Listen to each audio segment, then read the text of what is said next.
important topic with you people, and that's going to be related to the philosophy of Montessori method.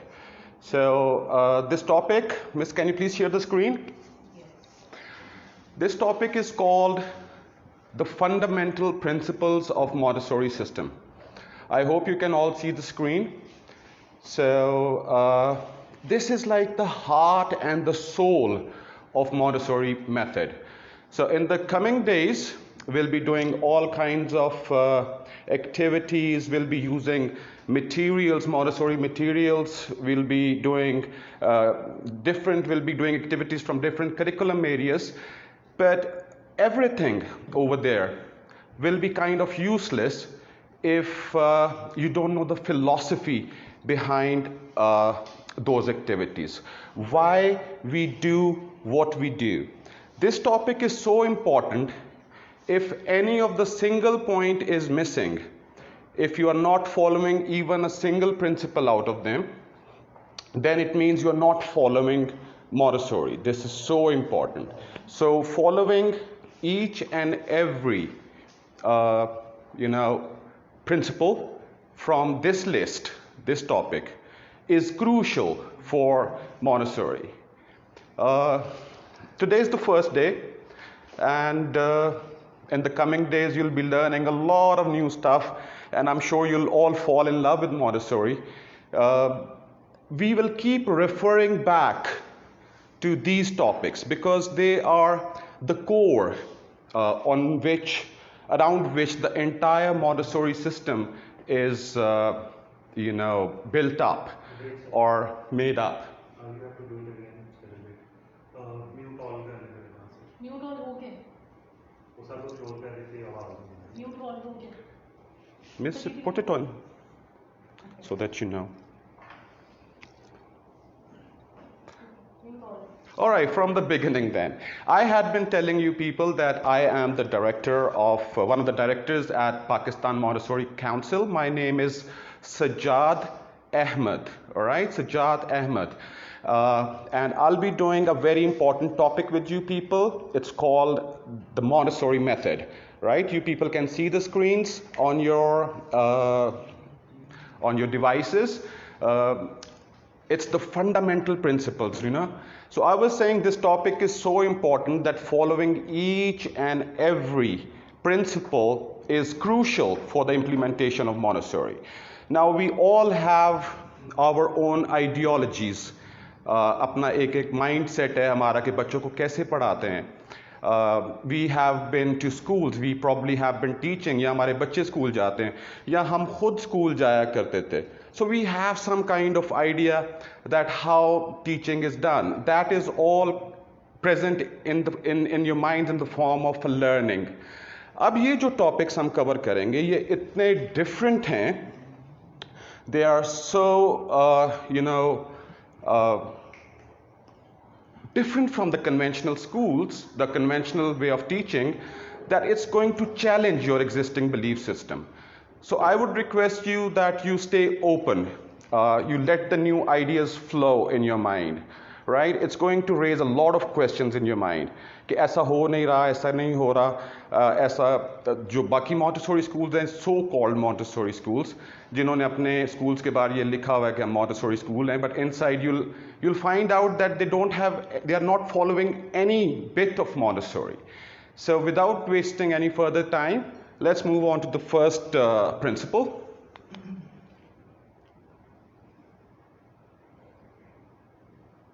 All right, here we go.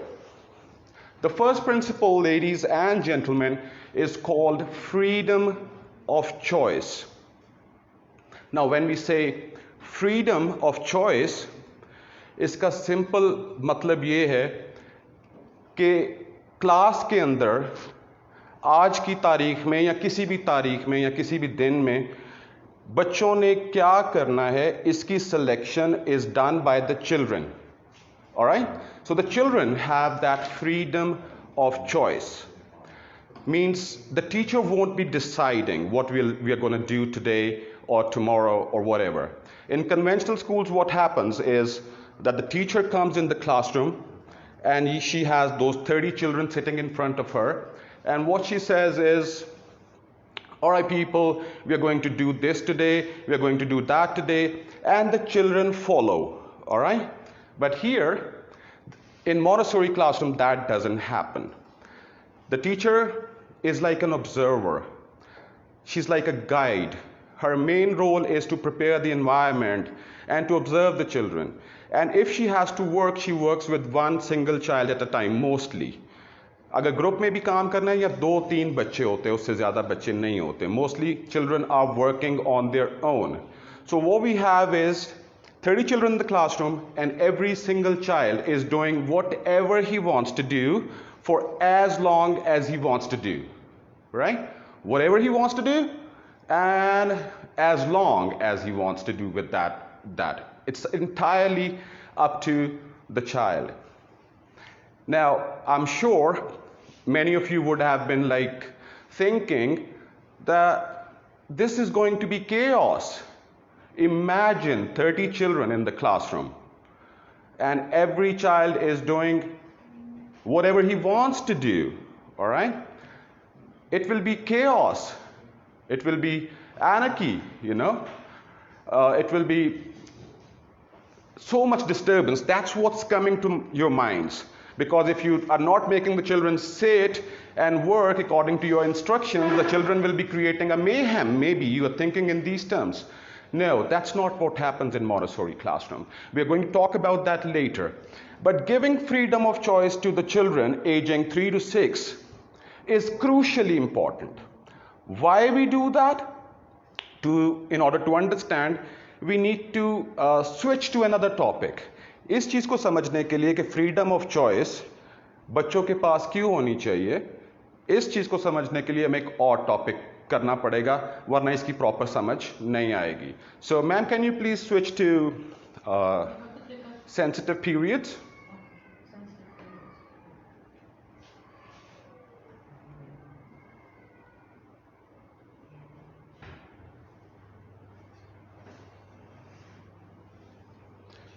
And one more thing, can you just put it down? Escape करें.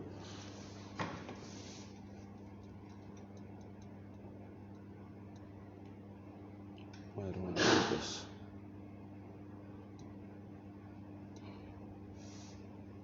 And video settings. All right. So are we there? Just tell me now. All right, people, can you see the screens on your laptops, boys? All right, this is another topic. It's called the sensitive periods. Now, when we say sensitive periods, तो ये term जो है, Dr. Maria Montessori ने devise नहीं की थी. It was not originally used by Dr. Maria Montessori. It was firstly used by this gentleman, right? He was a Dutch geneticist, if you can see on the screens, named Hugo de Vries, right? And he was working with animals, right? When he coined this term, जब उसने ये term use की पहली दफा, तो वो animals के साथ काम कर रहा था, all right? And he used it to refer to different developmental stages in animals. Hua Kuchum, it's an interesting story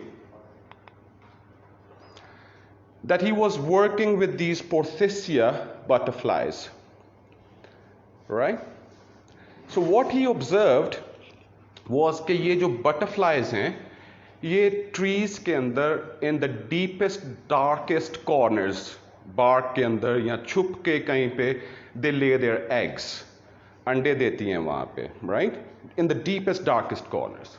But surprisingly, as soon as the eggs hatch and the caterpillars, they come out of the eggs, वो caterpillars जो हैं, अंडों से निकलते ही, they start moving towards the tips of the branches. दरख्त के end पे branches के tips की तरफ जाना शुरू कर देते हैं, all right?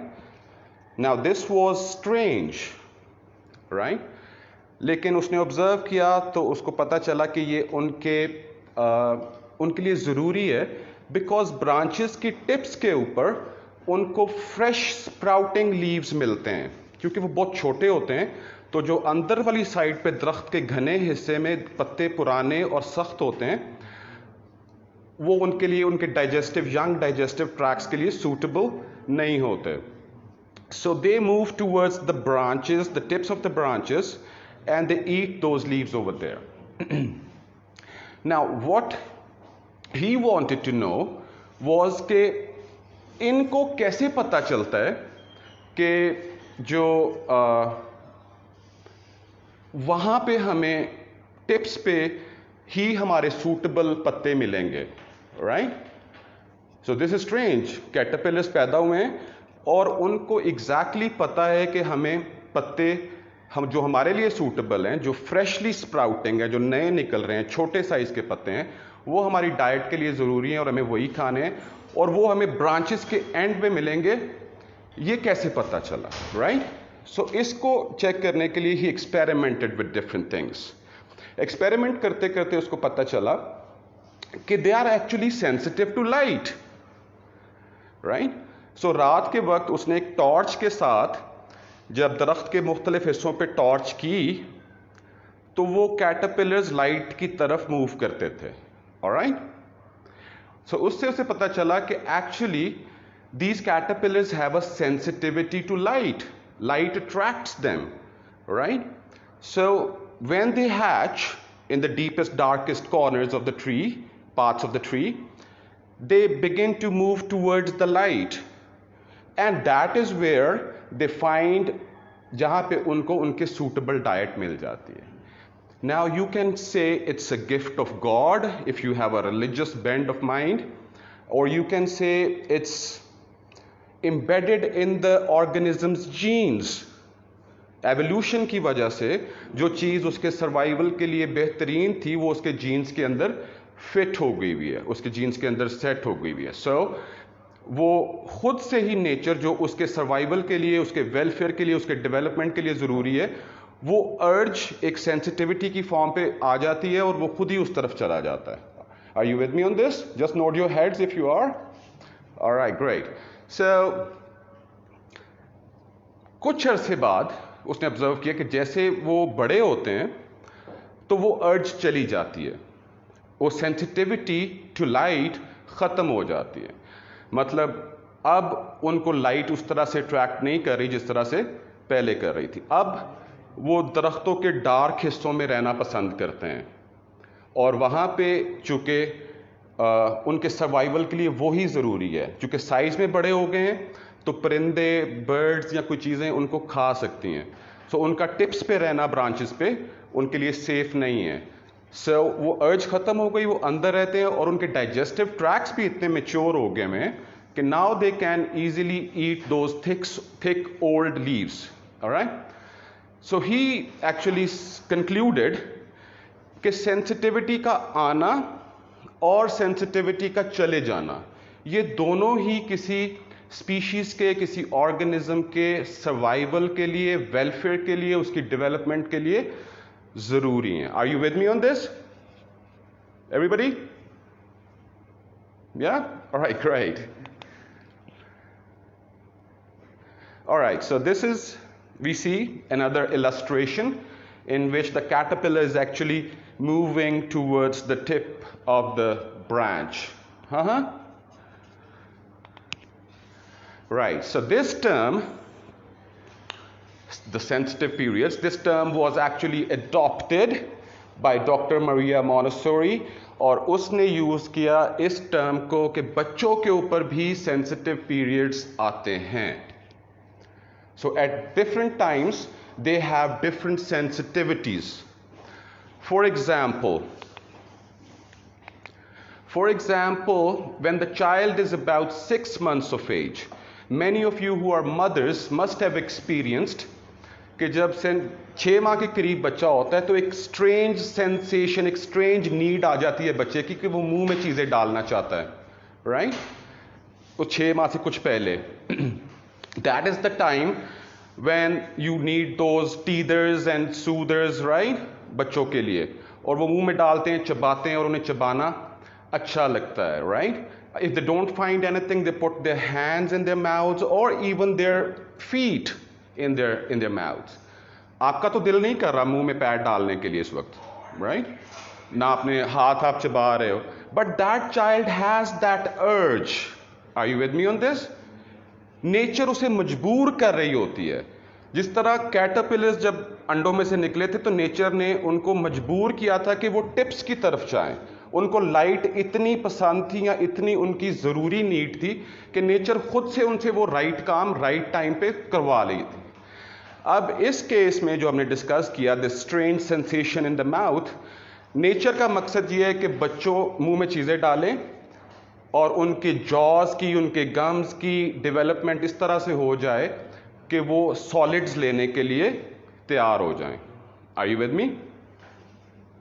इस चीज़ को सीखने के लिए ना तो हमें बच्चों को स्कूल भेजना पड़ता है और ना ही हमें किसी टीचर को हायर करना पड़ता है. This is the natural process children learn on their own. A natural sensitivity comes as the result. The child has certain experiences. On the basis of those experiences, development takes place. Everybody with me? I give you another example. Then the child is about for example, 8 months, 7, 8 months, and suddenly another sensitivity catches him up. Now he wants to be on the floor. अब वो आपके हाथ में, गोद में से निकल के वो ज़मीन पे जाना ज़्यादा पसंद करना शुरू हो जाता है, right? And he crawls, right? He has that strong urge, strong motivation that makes him crawl.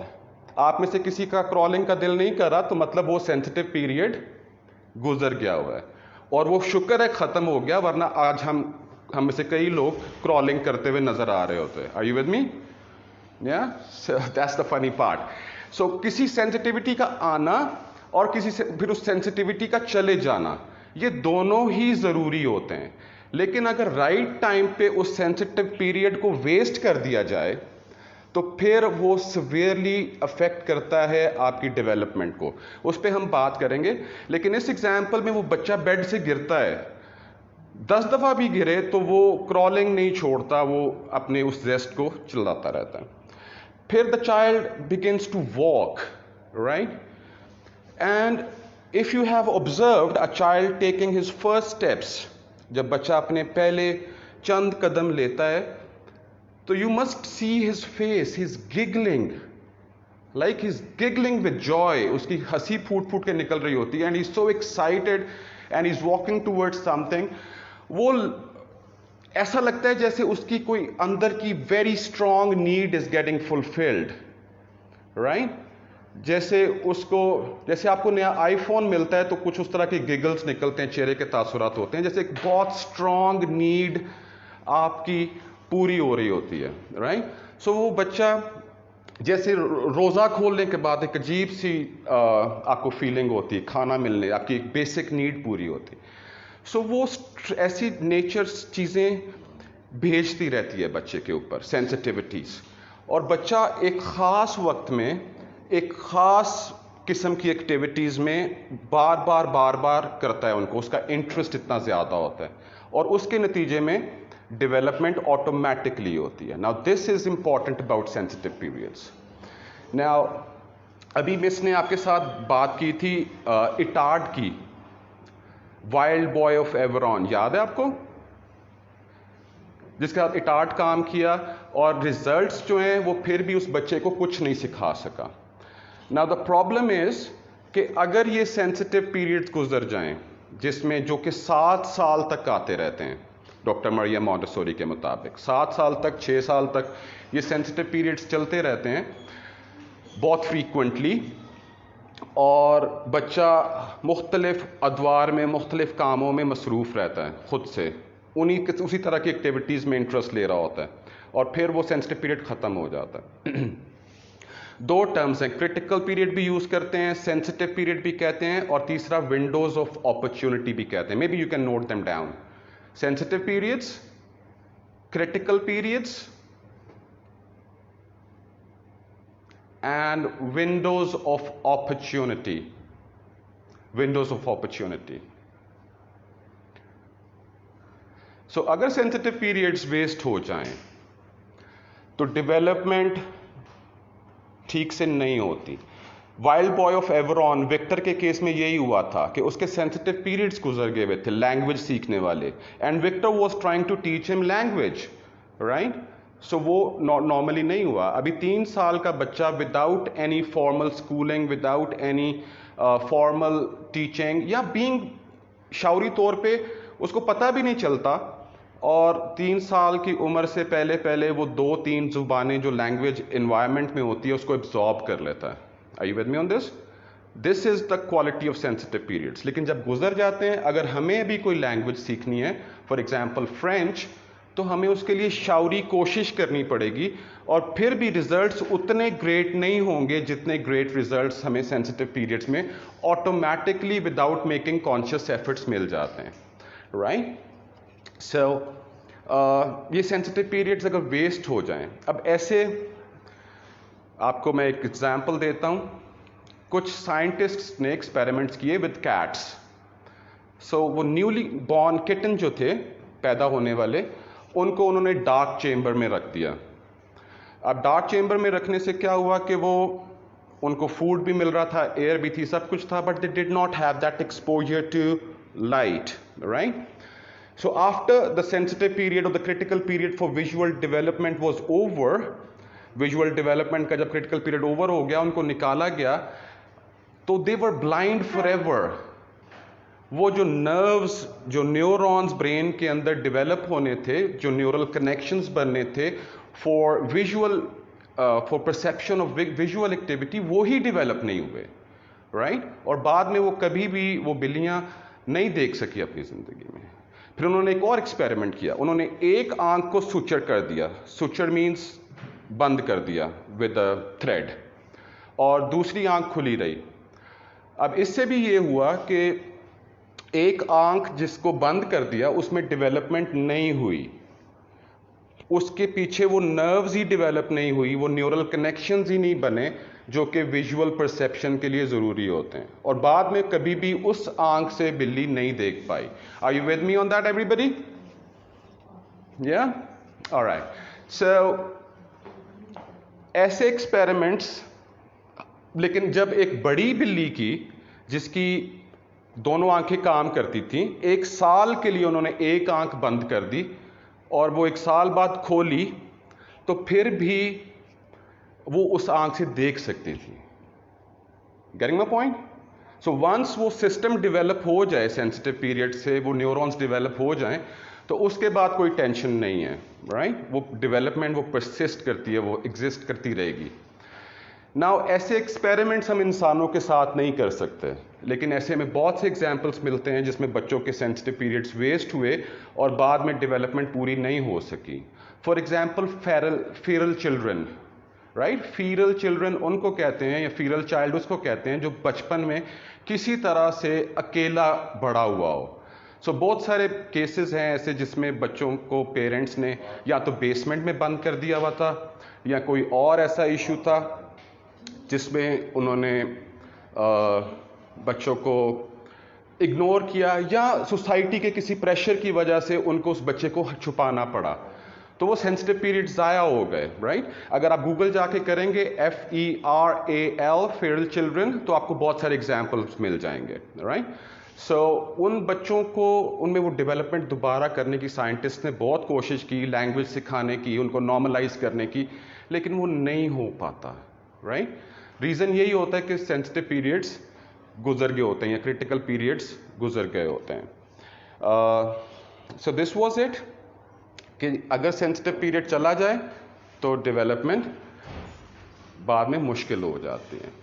और नेचर का एक अपना मैकेनिज्म है जिसमें वो बच्चों को 7 साल तक खुद ही इंगेज रखती है. दे आर हाईली मोटिवेटेड, उनकी नेचुरल अर्जेस आती रहती हैं और वो खुद से काम करते रहते हैं अपनी मर्जी से. A child is always on the move, you must agree. हमारी तरह रिलैक्स करने का दिल उनको नहीं करता। हम ऑफिस से आते हैं तो बैठने को दिल करता है, सुकून करने को दिल करता है, उनकी हड्डी में सुकून नहीं है, because they are undergoing sensitive periods. जिस तरह वो कैटरपिलर्स मजबूर थे लाइट की तरफ जाने के लिए, ये भी अपने सेंसिटिव पीरियड के हाथों मजबूर होते हैं और कुछ ना कुछ इन्होंने करना होता है। अगर नहीं करेंगे तो दुखी होंगे अंदर से और डेवलपमेंट भी नहीं हो पाएगी प्रॉपर तरीके से। इसीलिए अगर आपसे मैं पूछूं कि जो 6 माह का बच्चा मुंह में चीज़ें डालना चाहता है, अगर आपसे कोई कहे कि उसको बांध दो और मुंह में चीज़ें ना डालने दो, तो क्या आप उसको करेंगे? ऐसा करेंगे? फिर no nothing, right? So you won't do that, it's very cruel. ऐसा बच्चा जो अभी चलना शुरू हो उसको आप बांध दें, चलने ना दें, can you do that? No, you'll not do that. Similarly जो बच्चा लैंग्वेज डेवलपमेंट कर रहा हो, उसके कानों में कुछ लगा के कानों को परमानेंटली बंद कर दें, आप कर सकते हैं? हो सकता है कोई दूसरा ये काम कर रहा हो तो आप उससे लड़ पड़े कि ये तुम जुल्म कर रही हो, ये क्या कर रही हो, राइट? लेकिन ऑन द अदर हैंड 7 साल तक सेंसिटिव पीरियड्स चलते रहते हैं। There is a sensitive period for almost everything, for sensorial development, for you see gross and fine motor skills, there's a sensitive period for reading, there's a sensitive period for writing, there's a sensitive period for mathematical development. The children are naturally interested. लेकिन अगर आप उनको 5 घंटे में school में बिठा छोड़ती हैं और उनको वो नहीं करने देती जो सेंसिटिव पीरियड उनसे करवाना चाह रहे हैं, तो मीन्स आप उनको बांध के ही रख रही हैं। उतना ही जुल्म वाला काम है जितना एक 6 माह के बच्चे को मुंह में हाथ डालने ना देना। Are you with me on this thing? आप इल्म की देवी बन के वहाँ पे ये सोच रही होती हैं कि मुझसे फूट फूट के इल्म इस बच्चे के अंदर जा रहा है, right? Which is actually the perception about teachers, that teacher is a great person और इल्म की देवी होती है और उसमें से इल्म निकलता है और वो बच्चों में जाता है। No, this is all a very wrong perception. बच्चे खुद से करने की, खुद से सीखने की हमसे बहुत बेहतर सलाहियत रखते हैं, right? If that thing is present in the environment, वो खुद से उसको absorb कर लेते हैं, right? Dr. Maria Montessori used a term called the absorbent mind. All right, note it down. Absorbent mind. बच्चों के minds are like sponges. They absorb everything from the environment. जो कुछ भी आपके environment में होता है, जो मजहब होता है वो absorb कर लेते हैं, जो लैंग्वेजेस प्रेजेंट होती हैं वो एब्जॉर्ब कर लेते हैं, जो कल्चरल नॉर्म्स हैं वो एब्जॉर्ब कर लेते हैं, जो सोशल मैनर्स हैं वो एब्जॉर्ब कर लेते हैं। They absorb simply everything, they are sponges, right? तो मुझे बड़ी हैरत होती है जब मैं पढ़ता हूँ कि प्ले ग्रुप के लिए, टेस्ट के लिए फला डेट को बच्चे को ले आएँ, स्कूल्स में एडवर्टीजमेंट्स आई होती हैं। नाउ हाउ डेयर यू, उस बच्चे की पिछले 3 साल की अचीवमेंट्स और उस पिछली टीचर जिसने टेस्ट करना है उसके 3 साल की अचीवमेंट्स में ज़मीन आसमान का फ़र्क है। उस बच्चे ने खाना पीना, बोलना, उठना, चलना फिरना, 2 ज़ुबानें, सोशल नॉर्म्स, ये सब कुछ सीखा है। और पिछले 3 साल में शायद आपको फेसबुक भी ठीक चलाना नहीं आया, टीचर साहिबा। So you cannot actually, you don't have any right to test that amazing learning machine. I mean, how dare you test that? You cannot. You don't have that, that authority. So मुझे इस पे बहुत ज़्यादा दुख होता है कि all children are amazing. All children are amazing, right? तो आप sensitive periods को, चूँकि sensitive periods चल रहे होते हैं, तो हम Montessori classrooms में बच्चे को freedom of choice दे देते हैं ताकि वो वही करे जो उसकी सेंसिटिविटी उससे करवाना चाह रही है उस दौर में, राइट? और हम उसको डेविएट ना करें from the path of the nature, क्योंकि अगर हम नेचर के रास्ते में आएंगे और बच्चे से वो करवाएंगे जो हम चाहते हैं तो हम उसका नुकसान करेंगे। फॉर एग्जाम्पल, आप दरख्त पे बैठी हों और पोर्थिसिया बटरफ्लाई के वो निकले हैं कैटरपिलर्स और आप उनको वहाँ पे ना जाने दें, आपके नहीं आज हम ये करेंगे, आज हम दरख्त से लटकना सीखेंगे, right? They have to go there, right? It's important for their survival and it's important for their development. I hope you getting my point, right? So आप बच्चों को अपनी मर्जी से, स्पेशली 7 साल तक, आप उनको अपनी मर्जी से नहीं पढ़ा सकते. Nature has a plan for them. A blueprint is there.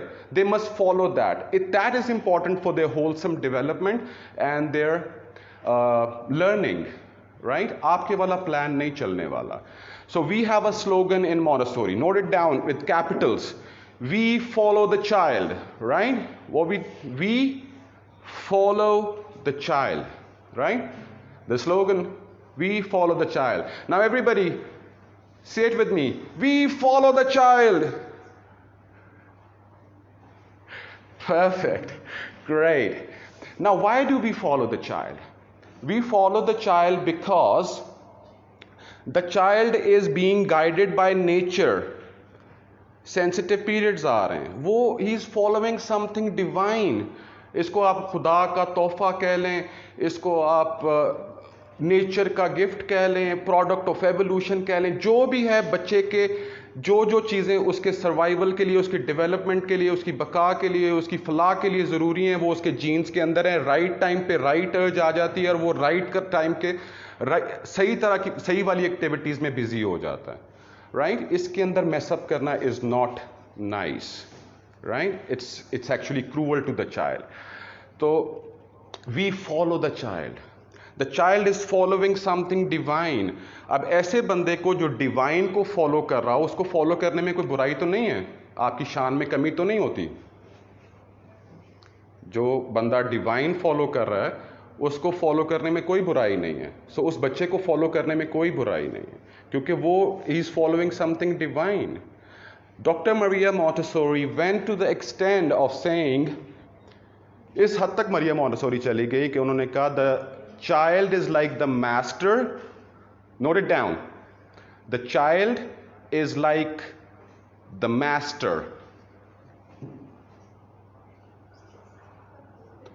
And the teacher is like the servant, slave.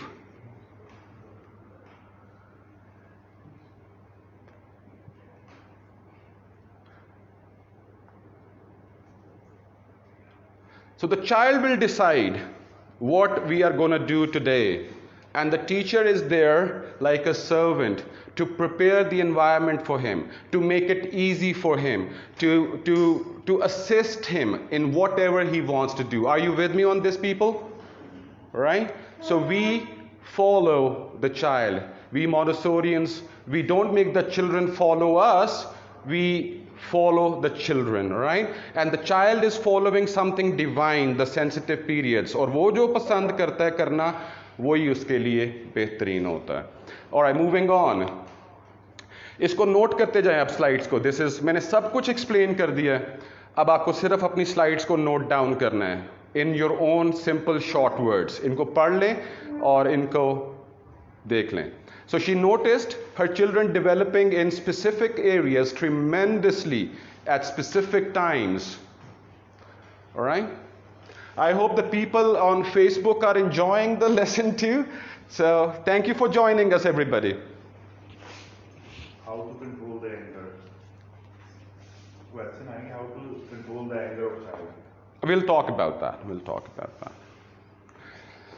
So उसने, डॉक्टर मरिया मोन्टेसोरी ने ये देखा, जब उसने पहला अपना काज़ा डी बैम्बिनी शुरू किया तो बच्चे स्पेसिफिक टाइम्स पे स्पेसिफिक एरियाज में एकदम से डेवलप होना शुरू हो गया. आपने भी ये नोटिस किया होगा कि कुछ अरसे पहले तक वो नहीं काम आता होता और एकदम से वो करना शुरू कर देते हैं, right?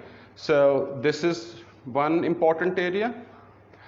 So doctor Maria Montessori hypothesized that this sudden speed up, ये जो एकदम से लर्निंग में इजाफा हो जाता है और तेज़ी से लर्निंग होती है और बच्चा ख़ास किस्म की एक्टिविटीज़ में इंटरेस्टेड हो जाता है, इसकी वजह ये है कि उसने हाइपोथाइज किया कि ब्रेन के अंदर, आपको पता है ब्रेन के डिफरेंट हिस्से डिफरेंट चीज़ों को कंट्रोल कर रहे होते हैं.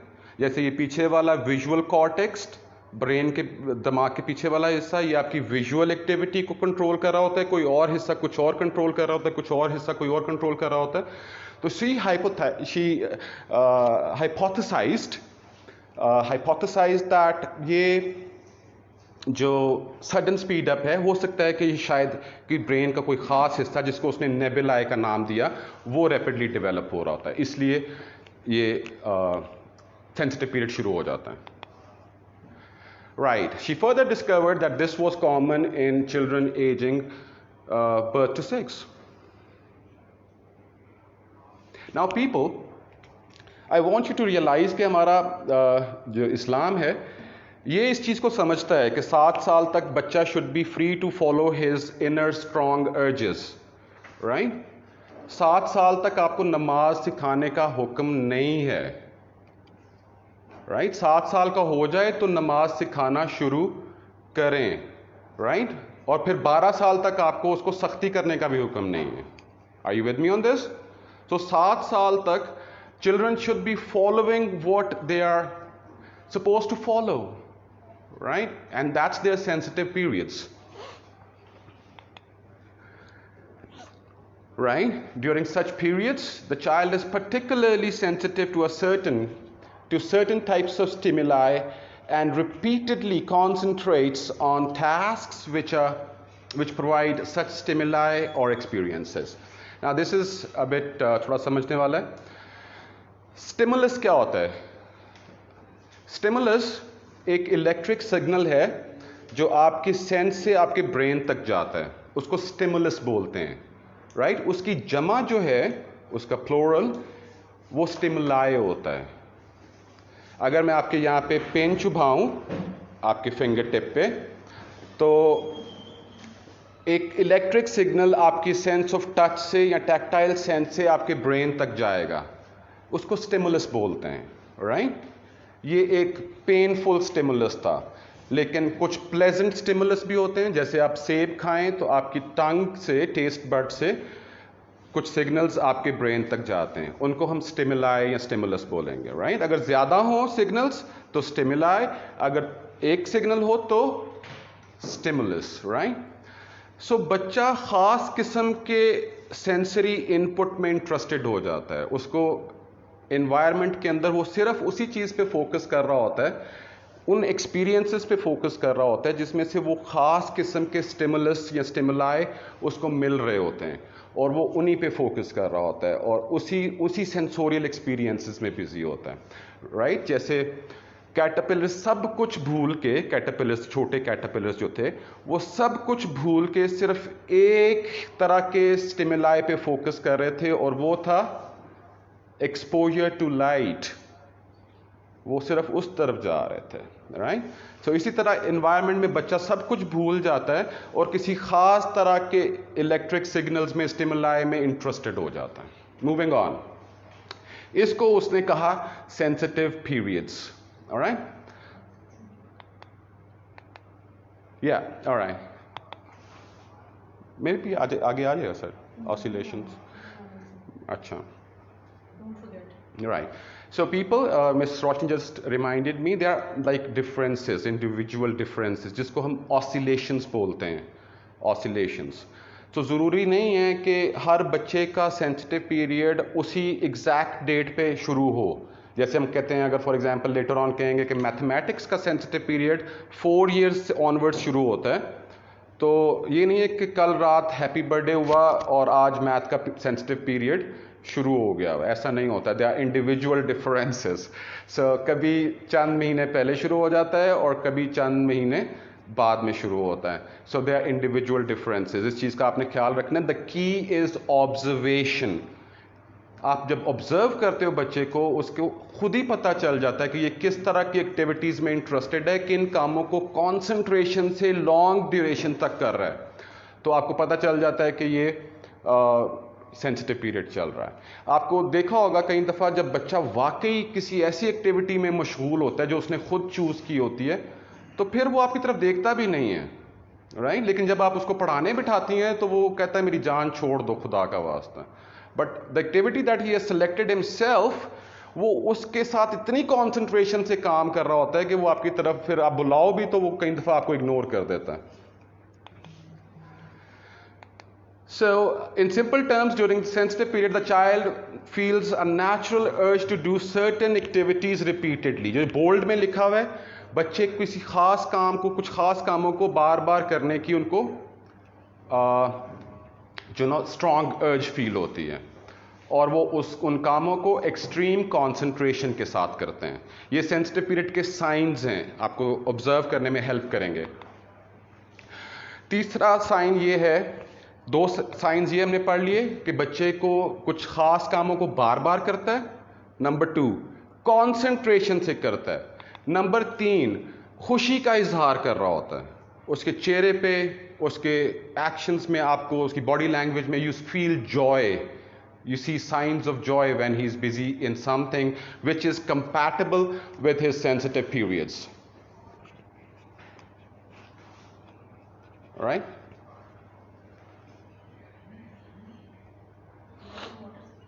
Moving on. और बच्चे को क्या चाहिए?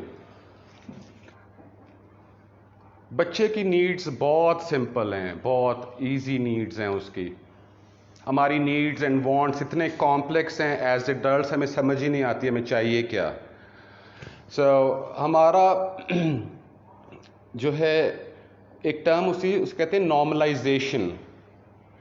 Normalization is a state of mind when you are happy, you are content, you are satisfied, you are happy with whatever you have. आप उस दौरान दूसरे से लड़ने में इंटरेस्टेड नहीं होते, आपका दिल नहीं करता मैं बर्तन तोड़ दूं, बल्कि आप लोगों की हेल्प करने में इंटरेस्टेड होते हैं, आप एनवायरनमेंट को इम्प्रूव करने में बेहतर होते हैं, आपका एनर्जी लेवल हाई होता है.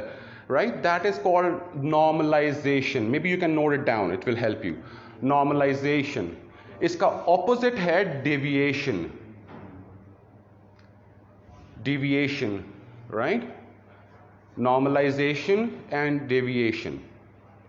डेविएशन उसका बरक्स है, जब आपकी इनर नीड्स पूरी नहीं हो रही होती, आपको वो नहीं मिल रहा होता जो आपको वाकई चाहिए होता है, तो आप अपसेट होते हैं, you are aggressive, you are unhappy, you have low energy. आपका दिल करता है बर्तन खींच के फेंकूं दीवार पे, तोड़ दूं. कोई आपसे हेल्प मांगने आता है तो आप कहते हो जा काम कर अपना, यार मेरा पहले ही दिमाग खराब है. तो right, you are not yourself, you are like आप अच्छा इस स्टेट में सिटीजन ऑफ द वर्ल्ड नहीं बन सकते इस स्टेट में. सो बच्चों के साथ भी ऐसा होता है, हमारे साथ भी ऐसा होता है. अब हमारे और बच्चों में फ़र्क बहुत ज़्यादा है. हमारा मसला ये है कि हम एडल्ट्स के तौर पे we want this thing 2-3 days after, और after 2 weeks we want something else.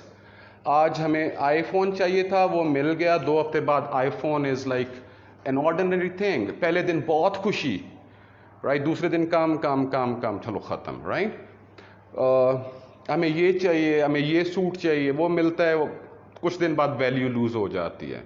Right, इसी तरह रिलेशनशिप्स में भी हम यही करते हैं. ये आप तुम ना मिले तो मर जाऊंगा, मर जाऊंगी. राइट, शादी हो जाती है और फिर मतलब you feel like killing that person yourself, you know. We are, हमारा नॉर्मल डेविएटेड बिहेवियर ये रोज़मर्रा चलता रहता है.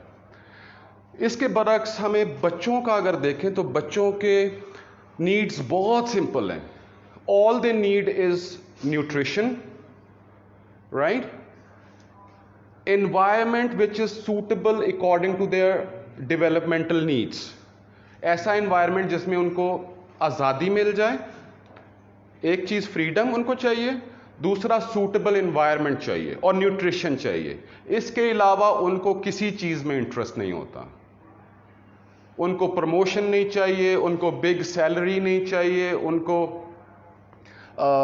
अच्छा रिश्ता नहीं चाहिए, उनको right, they need that environment, freedom and nutrition.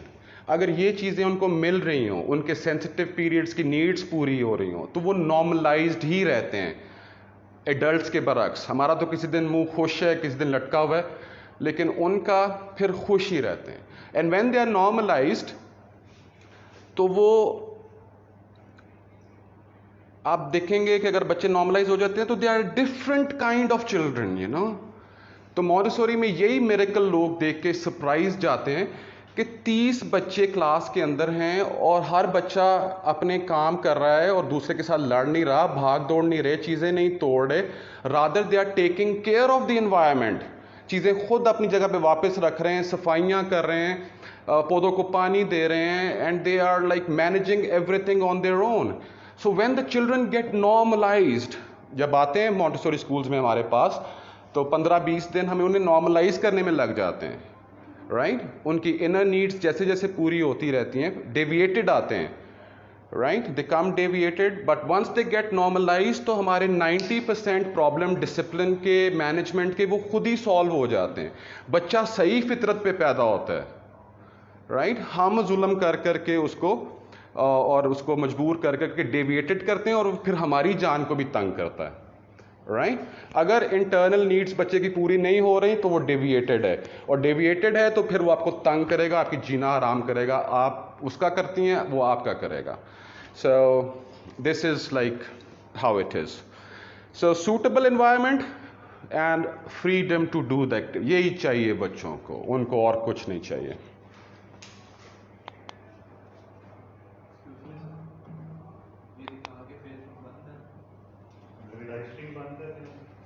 Let it be. So, people, learning takes place without making conscious efforts. Very important point. शाउरी कोशिश किए बगैर बच्चे सीखते हैं सेंसिटिव पीरियड में. This is the beauty of it, you know. Note down करें इसको.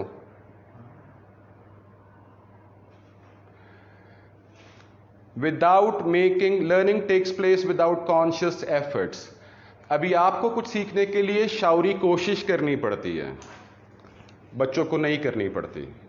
उनको शाउरी तौर पे ये फैसला नहीं करना पड़ता कि आज मैंने उर्दू ज़ुबान सीखनी है, या इस हफ्ते में या इस महीने में मैंने, या इस साल के अंदर मैंने उर्दू या पंजाबी या मैंने इंग्लिश सीखनी है. वो जो भी इन्वायरमेंट में होता है, दे सिंपली एब्जॉर्ब इट. ये सेंसिटिव पीरियड का मैजिक है. और अनफॉर्चुनेटली थोड़ी देर रहती है, फॉर्चुनेटली ही कहना चाहिए, क्योंकि आपने देखा कि सेंसिटिविटी का आना और फिर चले जाना दोनों ही ज़रूरी हैं इंसान के वेलफेयर के लिए. अभी एज अ मॉन्टेसोरी टीचर हमें क्या करना चाहिए? We should observe the children for the sensitive periods. Observe करना चाहिए बच्चों को, जो जो सेंसिटिव पीरियड्स में चल रहे हैं. एज अ मदर भी आपको यही करना चाहिए, एज अ ग्रैंड मदर भी आपको यही करना चाहिए, as an aunty of your nephews and nieces भी आपको यही करना चाहिए. Observe children keenly like a good scientist for the sensitive periods, और उसके अकॉर्डिंगली एनवायरनमेंट को प्रिपेयर करें. वो एक्टिविटीज़, वो सामान, वो चीज़ें वो बच्चे के एनवायरनमेंट में होनी चाहिए जो उसकी उस दौर की ज़रूरियात को पूरा करते हैं. और यही मॉन्टेसोरी टीचर्स करते हैं. ऑसिलेशंस का हमने जिक्र किया था, तो ये वही बात है कि ये सेंसिटिव पीरियड्स, एक तो ऑसिलेशंस होती हैं, आगे पीछे हो जाते हैं, कुछ महीने पहले भी शुरू हो सकता है किसी बच्चे का. हम एवरेज तो दे सकते हैं किसी के, इस अप्रॉक्सीमेटली इस उम्र में शुरू हो जाएगा, लेकिन हम एग्जैक्ट डेट नहीं दे सकते कि इस दौर में, इस डेट पे ये सेंसिटिव पीरियड शुरू हो जाएगा. दूसरा ये कि ये ओवरलैप करते हैं, मतलब एक वक्त में दो सेंसिटिव पीरियड साथ भी चल रहे हो सकते हैं. Are you with me on this everybody? Alright. So they overlap and there are oscillations, both the things. So Montessori found that during a sensitive period, it is very easy for children to acquire certain abilities such as language, discrimination of sensory stimuli, and mental modeling of the environment. We have discussed all this. After the sensitive period of a particular ability has passed away, then the development of the brain has simply passed the point when information can simply be absorbed automatically. पढ़ लें इसको, समझ लिया? Good. जब sensitive period गुजर जाता है तो ब्रेन उस डेवलपमेंट के पॉइंट से आगे चला जाता है जब इंफॉर्मेशन सिंपली एब्जॉर्ब की जा सके. फिर शौरी कोशिश के साथ आपको वो करना पड़ता है. Alright. The same thing, read it please.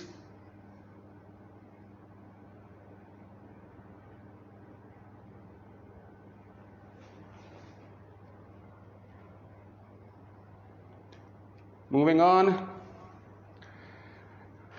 Again, we have discussed that adults should observe the behavior and activities of the children to discover what sensitive periods they are in.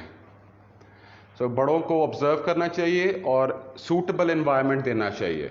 और the third thing is we should give them freedom of choice. Right, so birth से 6 तक ये sensitive periods के आगे कुछ details हैं. I am sorry, excuse me. Birth से लेके 6 तक हमारे पास ये सेंसिटिव पीरियड फॉर ऑर्डर है, sensitive period for language development है, सेंसिटिव पीरियड फॉर मूवमेंट है जिसमें हम gross and fine motor skills पे बात करेंगे, सेंसिटिव पीरियड फॉर मैथमेटिक्स है. लेकिन ये एजेस को हम बाद में डिस्कस करेंगे क्योंकि हमारा मेन टॉपिक कुछ और था जिसको मैं क्लैरिफाई करने के लिए आपको वहाँ से उठा के यहाँ पे लेके आया था. और वो हमारा टॉपिक था fundamental principles of Montessori method. और पहला प्रिंसिपल हम कर रहे थे freedom of choice. Alright, so we go back to that topic और उसको कंटिन्यू करते हैं और इस पे हम बाद में आएंगे सेंसिटिव पीरियड्स पे.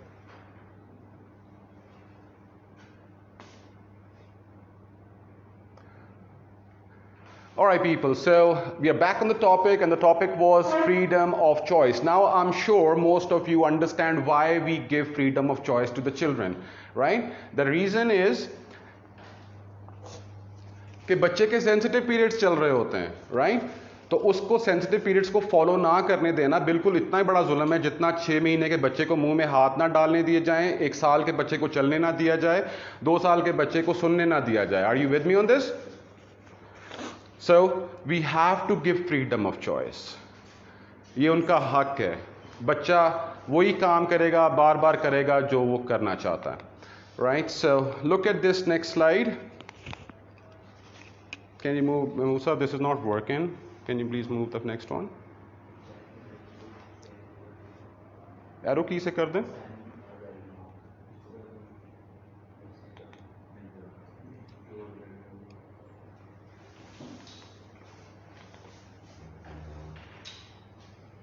Yeah, इसी को दबाएं बस आगे कर लें.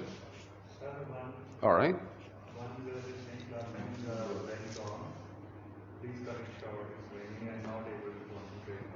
Let her say that. So people, freedom of choice. Now look at this slide. This is called the pyramid of development. If you look at it carefully. जैसे ही सेंसिटिव पीरियड कोई शुरू होता है स्ट्रॉन्ग अर्ज बच्चे पे आ जाती है. उसके रिजल्ट में बच्चा सर्टेन एक्सपीरियंसेस और एक्टिविटीज़ में इंटरेस्टेड हो जाता है. उनको बार बार करने में उसका दिल करता है. He is interested in them. उसके नतीजे में डेवलपमेंट होती है. अब जो पहली चीज़ है स्ट्रॉन्ग अर्ज सबसे नीचे वाली, वो तो बेसिक है, वो नेचुरल है, वो सब बच्चों पे बराबर आती है. Are you with me? अब फ़र्क कहाँ पे आता है? एक्सपीरियंसेस और एक्टिविटीज़ में. कुछ बच्चों को उनको पूरा करने के चांसेस ज़्यादा मिलते हैं, अपने सेंसिटिव पीरियड्स को स्ट्रॉन्ग अर्जेस को फॉलो करने का चांसेस ज़्यादा मिलते हैं, कुछ को कम मिलते हैं. सो नतीजतन डेवलपमेंट भी रेसिप्रोकल है. कम एक्सपीरियंसेस का मतलब है कम डेवलपमेंट, ज़्यादा एक्सपीरियंसेस का मतलब है एट द राइट टाइम ज़्यादा डेवलपमेंट. और कोई एक्सपीरियंस अगर इस ब्लॉक को निकाल दे अंदर से एक्सपीरियंस एंड एक्टिविटी वाला, नेचुरल अर्ज आई जैसे विक्टर के केस में हुआ, वाइल्ड बॉय ऑफ एवरॉन के केस में हुआ कि एक्सपीरियंसेस और अप्रोप्रिएट एक्टिविटीज़ नहीं मिली तो डेवलपमेंट नहीं हुई. So strong urge is there. This pyramid will collapse अगर हम एक्सपीरियंस और एक्टिविटी वाला ब्लॉक निकाल देते हैं.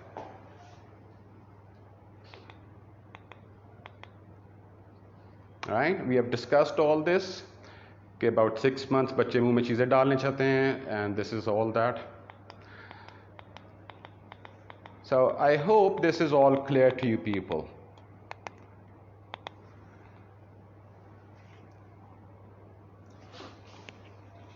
I like this slide. It says by allowing the child freedom of choice, we actually provide him with an opportunity to follow his inner strong urges caused by sensitive periods, which lead him to necessary experience and allow him to reach fullest development of his faculties of mind and body. Isn't it the ultimate goal of education? ABC सिखाना है या mental और development को wholesome development provide करना है आपका goal, right? Right. One thing important before I move on to the next principle, उसको note कर लें. It's not absolute freedom that we give to the children. ये नहीं कि कुछ भी कर सकता है. There are limits, and the limits are, number one, note it down please. Number one limit is the child should not be disturbing others. अगर कर रहा है तो we have to intervene. We have to stop the child. Number one, the child should not be disturbing others. All right? Number two people is the child should not be damaging the environment. Right? If he is damaging the environment, we should intervene, stop him. इसकी कोई इजाज़त नहीं है, ये कोई freedom नहीं है. दूसरों को डिस्टर्ब नहीं कर सकता, नंबर वन. एनवायरमेंट को, मटेरियल को डैमेज नहीं कर सकता, number two. Number three, the child should not be in danger. अगर खतरे में है, किसी ऐसी जगह पे है जहाँ पे उसको खतरा है, फॉर एग्जांपल स्विच बोर्ड में हाथ डाल रहा है या खिड़की से ऊपर चढ़ने की कोशिश कर रहा है, या किसी ऐसे सब्सटेंस के पास है जो कि डेंजरस है, we should intervene. Alright? So the child should not be disturbing others. He should not be damaging the environment. Number three, he should not be in danger. And number four, he shouldn't be working with the materials which are not supposed to be for him. उन materials के साथ जो बड़े बच्चों के लिए हैं या बड़े लोगों के लिए हैं, उनके साथ काम करने की कोई इजाज़त नहीं है. उनको देख सकता है, उनको टच कर सकता है, फील कर सकता है, लेकिन वो उनको यूज़ नहीं कर पाएगा, इसलिए हम उसको यूज़ नहीं करने देते. Right? So these four limits. Apart from that, the child is free to do whatever. I repeat, number one, the child should not be disturbing others, the child should not be damaging the environment, the child should not be in danger, and the child should not be using the materials which are not supposed to be for him. Next one, prepared environment. Go slow. People are saying go slow. Go slow. This is slow. I am very slow actually. It's bilingual. Acha, bilingual.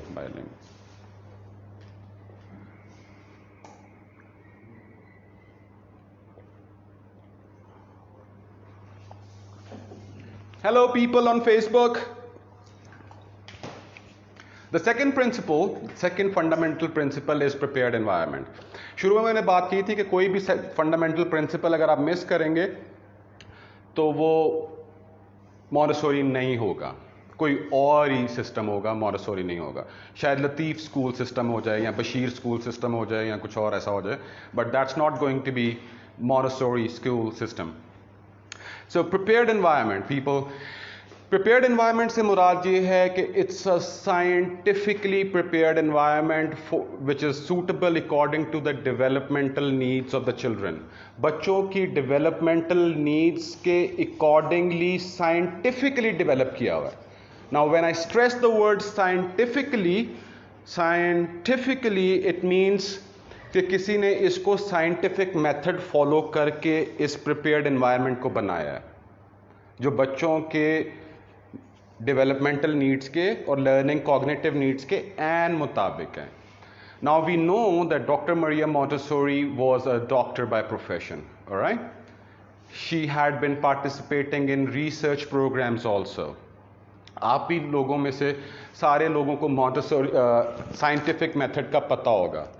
Scientific method से मुराद वो जो आपने शायद sciences में matric में पढ़ लिया होगा, ऑब्जर्वेशन, हाइपोथेसिस, राइट, एक्सपेरिमेंटेशन. याद आया? Yeah give me a thumbs up if you understand. Right?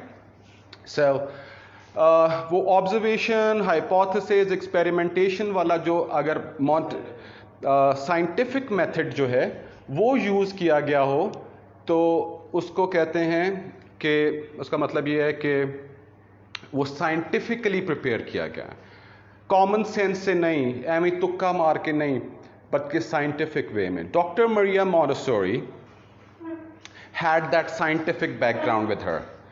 Etard और सेगुइन से उसने scientific approach to pedagogy, right, ये फ्रेज लिख लीजिए, the concept of scientific approach to education.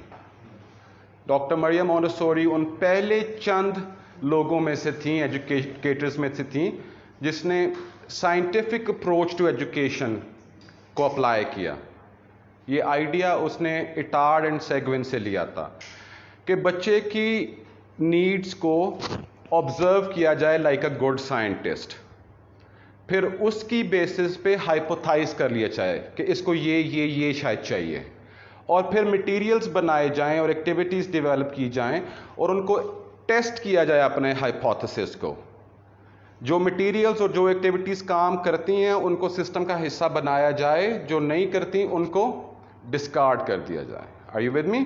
So in the first Casa di Bambini, Dr. Maria Montessori started observing her children and she started hypothesizing about their cognitive and developmental needs.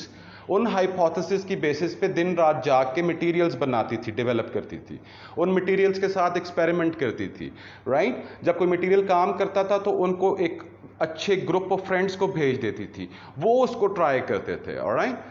So nearly about 20 years of such efforts, she was able to say, yes, I have developed a system of educating young children. All right? So we are very lucky कि किसी ने ये काम पहले से कर दिया, and we don't have to waste another 20 years of our lives in order to find out what their needs are and how can we satisfy them. Are you with me on this, everybody? So ये prepared environment एक ऐसा scientifically prepared environment है जो 3 से 6 साल के बच्चों की तमाम कॉग्निटिव, तमाम तो नहीं लेकिन मोस्ट डेवलपमेंटल और कॉग्निटिव नीड्स को पूरा करने के लिए डिज़ाइन किया हुआ है. उनके सेंसिटिव पीरियड्स को मद्देनज़र रख के डिज़ाइन किया हुआ है. It's not a common sense. ऐसा नहीं किसी टीचर को ख्याल आया कि नहीं हमारे क्लास के अंदर बहुत सारे स्टफ टॉयज़ होने चाहिए तो वो जाके दूसरी टीचर के साथ जाके बाज़ार से ख़रीद लाई, और फिर उसको लगा कि नहीं दीवारों के कलर रेड होने चाहिए तो उसने रेड करवा लिए. ऐसा एक कॉमन सेंस पे या अपनी मर्ज़ी से किया हुआ एनवायरनमेंट नहीं है. It's a scientifically prepared environment. Now look at this beautiful classroom. Is it in any we looking like a traditional classroom? कोई कुर्सी, कोई ब्लैक बोर्ड, कोई टीचर, कोई आपको नजर आ रहा है इस तरह से लगी हुई जिस तरह आम convention? It's like a house of children. Now people, this is important. A Montessori school is called house of children. Casa di Bambini, the first school name. Casa di Bambini का मतलब भी यही है कि house of children. It's a place where children live, just like your houses, all right? Where you live. And in your houses, you have everything that you need. खाने पीने का सामान, किचन का सामान, सोने के लिए बेड, वो आपकी ज़रूरियात के अकॉर्डिंगली होता है, राइट? और जितने भी हम एडल्ट हाउसेज हैं, मॉडर्न हाउसेज हैं, हम वो एडल्ट्स की ज़रूरियात को मद्देनज़र रख के हम बनाते हैं, राइट? अगर बच्चों की ज़रूरियात को मद्देनज़र रखा जाता तो हमारे वॉश बेसिन्स लो होते ना, नीचे होते कहीं पे, राइट? बच्चे को तो ऐसे करके हाथ धोने पड़ते हैं, राइट? या उसको स्टूल चाहिए होता है. सिमिलरली आपका किचन सिंक नीचे, आपके किचन कैबिनेट्स नीचे होता है, आपका जो स्लैब होता है किचन का, राइट? बच्चे उस तक पहुंच ही नहीं सकते, वो खुद से कुछ करना चाहें तो नहीं कर सकते. सीढ़ियों के स्टेप्स हम बड़ों के अकॉर्डिंगली रखते हैं. टॉयलेट सीट बड़ी होती है, राइट? सो ऐसे ही है कि अगर आपसे 3 गुना बड़ी चीज़ें हों तो आपकी ज़िंदगी कैसी होगी? लाइक छुरी ऐसे हो जैसे तलवार है, राइट? टॉयलेट सीट इतना बड़ा हो गया आप अंदर ही गिर जाएं उसके, और वॉश बेसन कहीं ऊपर है, डोर हैंडल्स आपकी पहुंच से बाहर हैं. Everything is like magnanimous. वो हमने बड़ों की नीड्स के अकॉर्डिंगली डिज़ाइन किए हुए. तो बड़ों की नीड्स के अकॉर्डिंगली डिज़ाइन की हुई चीज़ें बच्चों की नीड्स को पूरा नहीं करते. यही काफ़ी है बच्चों को फ्रस्ट्रेट करने के लिए. उसके बाद हम भी वहाँ पे मौजूद होते हैं, नहीं करना, ये नहीं करना, वो नहीं करना. ज़ाहिर है हमारे खून पसीने की कमाई की चीज़ें होती हैं और हम उनको रोकते रहते हैं. और फिर हम उनको स्कूल भेज देते हैं और वहाँ पे एक इल्म की देवी बैठी होती है और वो कहती है कि नहीं, आज मैथ में पढ़ाऊंगी, मुझे ज़्यादा पता है, राइट। उसको भी शायद इंस्ट्रक्शंस होती हैं किसी तरफ से, एडमिनिस्ट्रेटर की तरफ से, कि ये सिलेबस 3 माह में ख़त्म करना है किसी भी सूरत, मरें बच्चे जिएं जो मर्जी करें, right. So what we do is, sir check कर लीजिए आपका ऑन है, बैटरी तो नहीं डेड हो गई। Battery, people give me If you give can just come to me, come to working. uh, It's working? yeah, it's on. It's on. Can you hear me? No, maybe दूसरे वाले की battery ख़त्म हो गई है। मेरे पास नहीं है इसकी बात। सर बोलो। 1 minute, 1 minute, 1 minute, 1 minute people, battery is finished. Alright people, हम बस क्या अपने सर का जो माइक है वो चेंज कर रहे हैं, फिर आपको सर की अभी शक्ल तो नजर आ रही, आवाज भी आ रही है हिसाब से। I hope you guys are enjoying. अभी मैं आपके जो है ग्रुप में भी देख रही थी, कोई बड़ा मजे का केक वगैरह किसी ने शेयर किया हुआ था आपके वेबिनार जुलाई के व्हाट्सएप ग्रुप में। तो केक शेक बाद में खाते हैं, पहले जो है हम क्लास ले लें। Hello, hello, mic test, mic test. Can you hear me now? Yes, okay. Alright, so sir is Perfect. online, let's continue. So क्या बात कर रहे थे हम? आप कर रहे थे प्रिपेयर्ड एनवायरनमेंट का, बहुत बड़ा toilet seat and everything. Alright, so people simply,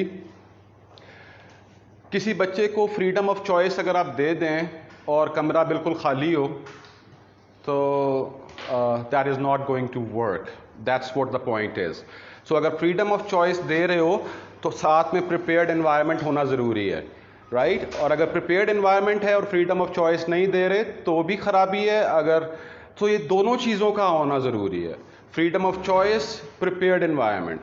now we were saying कि it's like a house of children. यहाँ पे बच्चों के साइज़ का किचन होता है, उनके साइज़ की चीज़ें होती हैं, everything is with in the reach of the children. उसको कहना नहीं पड़ता teacher can I have that, can I have this, उसकी पहुंच में होती हैं, right. And they can move around freely. वो ज़मीन पे लेट के काम करना चाहें, बैठ के करना चाहें, टेबल चेयर पे बैठ के करना चाहें, दो बच्चे मिल के काम करना चाहें, किसी की हेल्प करना चाहें, वो खुद करते हैं। अपने स्कूल को साफ वो खुद करते हैं, पौधों को पानी खुद देते हैं, कोई पेट है तो उसकी देखभाल खुद करते हैं, मटेरियल्स को जहाँ से लेते हैं वहीं पे वापस रखते हैं। There is a place for everything and everything has a place. So it's like their house, they live here. और ऐसा नहीं हो सकता कि वो किसी जगह पे 3-4 साल रहें और उनको जो इन्वायरमेंट में चीज़ें हैं वो यूज़ करना ना आए। आपके घर में कोई ऐसी चीज़ है जो आपको यूज़ करनी नहीं आती? हो सकता है नया टीवी आया हो, शुरू में ट्यून करना नहीं आता था लेकिन आपने सीख लिया, right. Children being much faster learners, they absorb everything from the environment. So what we do is we give them the best possible environment. If they're learning from the environment, then we give them the best possible environment which has been scientifically prepared according to their needs. All right? So basic चीज़ें यही हैं कि एक घर की तरह होता है, बच्चों की ज़रूरत की सारी चीज़ें इसमें होती हैं। करिकुलम एरियाज़ को हम डिफरेंट एरियाज़ में डिवाइड कर देते हैं। जैसे ये आपके सामने जो पिक्चर है, इसके अंदर प्रैक्टिकल लाइफ का मटेरियल पड़ा हुआ है, वो पीछे लैंग्वेज की कैबिनेट्स हैं, ये लेफ्ट साइड पे सेंसोरियल की एक्सरसाइज की कैबिनेट्स हैं, कहीं और मैथ का मटेरियल पड़ा होगा। So the classroom is divided into sections according to the curriculum area, right? And the focus is on complete in itself. दूसरा, फैंटेसी प्ले हम नहीं करते। जैसे एक नकली इस्त्री लकड़ी की क्लासरूम्स में पड़ी होती है, मैंने कई दफ़ा देखा प्री स्कूल्स में, या नकली किचन या नकली फ्रिज या नकली washing machine. We don't do fantasy play. In Montessori, everything is real, everything is working. If there is kitchen, it's a working kitchen. If there is any gadget, it's a working gadget. So let's move on. Please read it and note it down.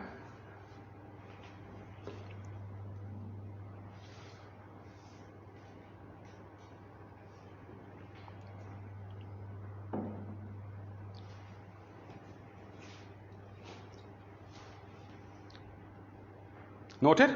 Moving on.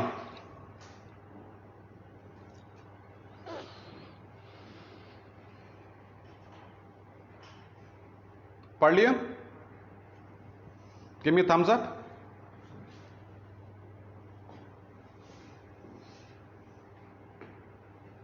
All right, thank you. Next. ये भी discuss किया that Montessori discussed the children like a good scientist and developed the materials and activities accordingly.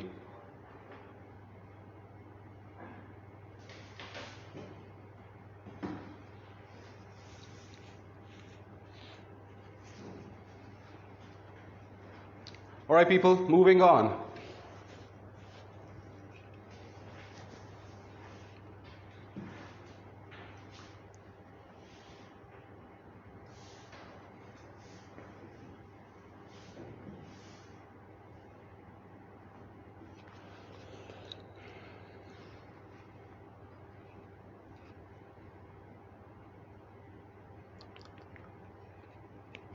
Thumbs up, thumbs up. Great. Principle number 3, excess and proportion.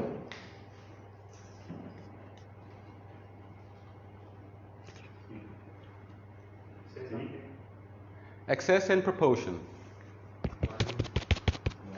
Excess and proportion. अब इसका तो नहीं खत्म हो गया?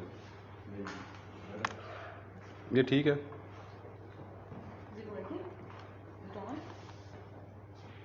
हाँ, on है. Excess and proportion. Proportion. ये तो ठीक होगा. फेसबुक वाला इधर चेक कर लें.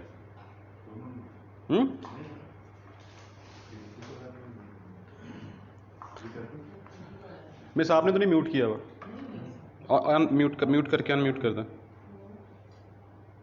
Can you hear me now? Can you hear me?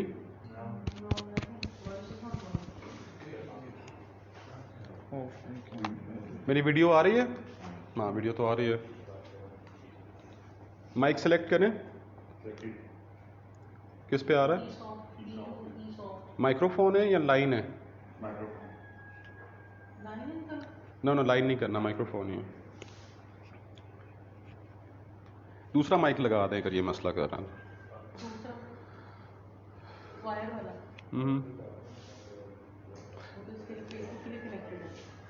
Battery change करके देख लो मोशन इसकी battery.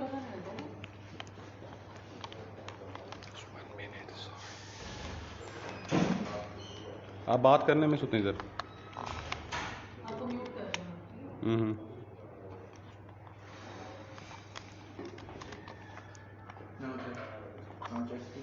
Hello. Can anyone hear me? No. Speak now. Now it's okay. Yeah. Can you hear me? What was that? इसको restart किया. All right, people. Sorry, I don't know. आवाज आना बंद हो गई थी. अभी आवाज आ रही है? Great.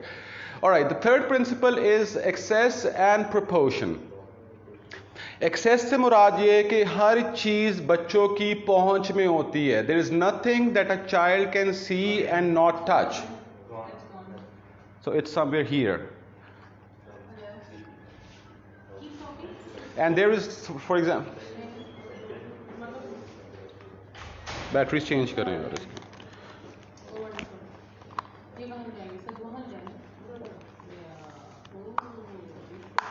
This is nice. इधर रख. इधर करेंगे तो करीब आ जाएगा ना. There is nothing that a child can see and not touch. Excess से मुराद ये है कि there is nothing that a child can see and not touch. And proportion से मुराद ये है कि हर चीज is child sized, is according to the.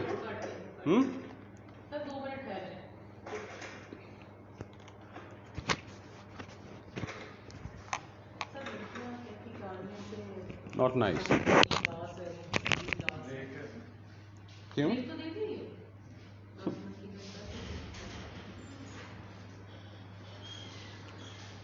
All right.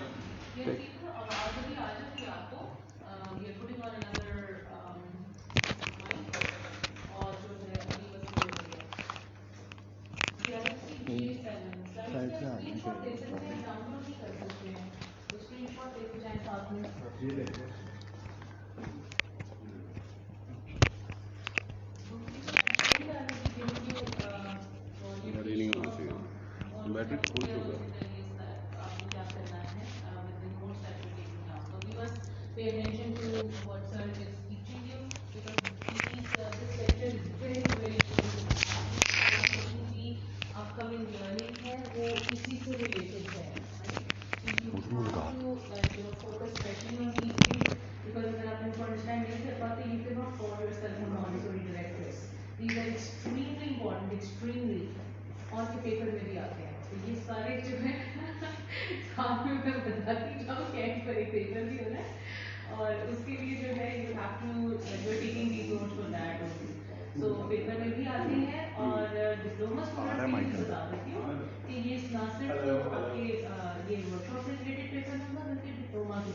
Can you hear me now? So these are very, very important. Can you people hear me? Not yet, sir. Yes. Unmute. Can you people hear me? Can you people hear me? I cannot hear. आ रही है आवाज? Is it better? Not loud enough? You can speak. I can speak louder. Right, Facebook वाला mic तो दे. Change करनी है. नहीं आ रही आवाज. बोले सर? Hello, hello, hello. नहीं आ रही. Ease off. आप लोग करेंगे बात. Microphone. Hello, hello. Line. और Hello. केवल ये जो लोग कह रहे हैं कि टाइमिंग की बात Hello, है, hello, टाइमिंग hello, को please start. डिक्रीज करें. अगर हम टाइमिंग को डिक्रीज करते हैं तो हमें नंबर ऑफ डेज इंक्रीज करने पड़ेंगे. एंड यू नो कि ईद आने वाली है, तो वी कांट डू दैट. और वैसे भी रेगुलर जब सेशन होता था तब भी 4 hours. It's your first day after ages. So 2 to 6 की होगी आपकी क्लास. और मेरे ख्याल है बड़े अरसे दराज के बाद 3-4 महीने के बाद हम Hello. कहीं एक जगह Hello. पर टिक कर इतना टाइम बैठे हैं.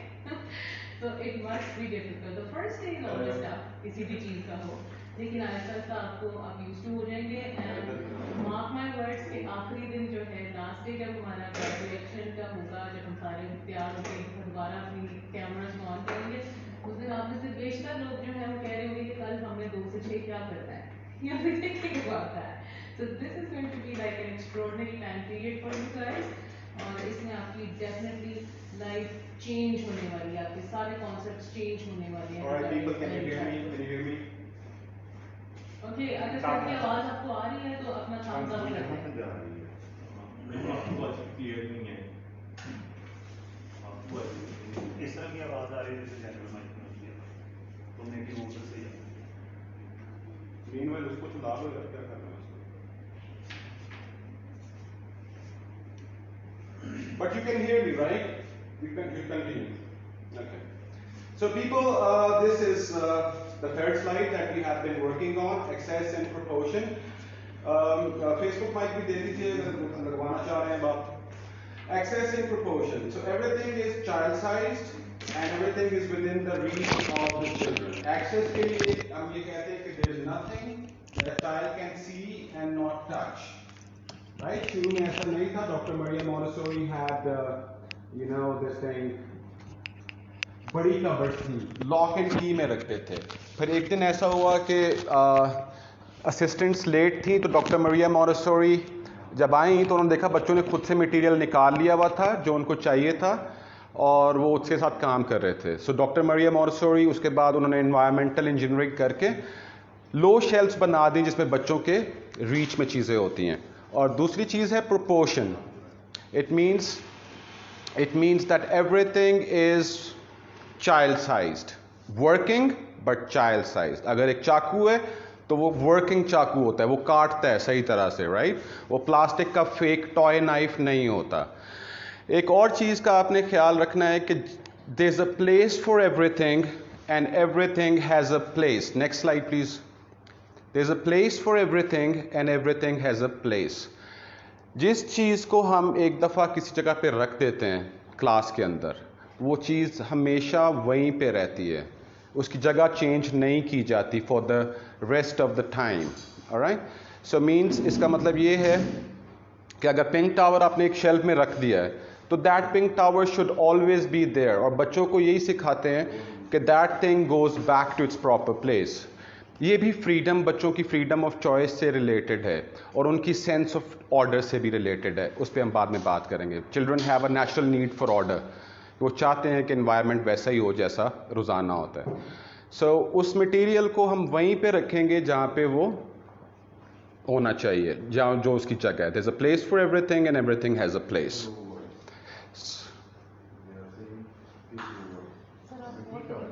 सर वो इकरा सिंह के रिपीट करें, समझ नहीं आई. Access and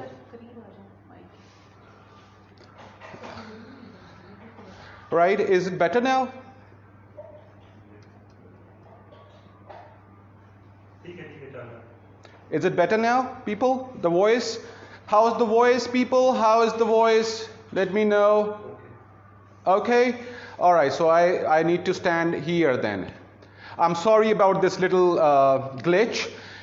My mic stopped working and we had to switch the mic. Access in proportion की बात होगी. Everything is child-sized. Everything is within the reach of the child. Next principle. Now this thing has stopped working. Yeah. Next. Focus on individual progress, people. Note it down. Very important point. We treat every child as a distinct individual. We are all different. All right? We are all different. Our fingerprints don't match. Right? Our faces don't match each other. Our retinas are different. Each and every person has a different genetic makeup. Right? We are amazing beings. We belong to the same species, yet we have individual differences, and so are the children. All right? So har bachcha is unique. Every child is different from the other child. जो हम बाहर से different होते हैं, उसी तरह से हम अंदर से भी different होते हैं. We all have different blueprints of development. हमारा learning style, हमारी learning pace different होती है. बच्चों के साथ भी ऐसा ही है. Every child is unique. So we don't compare children with one another. We don't say that इस बच्चे ने तो पिंक टावर बनाना सीख लिया इतनी जल्दी और तुम अभी तक लगे हुए हो. Right? We don't say things like that. We don't have any tests or examinations in which we compare children. ये first है और ये second है और ये third है. Every child is allowed to learn and progress. सब लोगों के मैसेज आ रहे हैं कि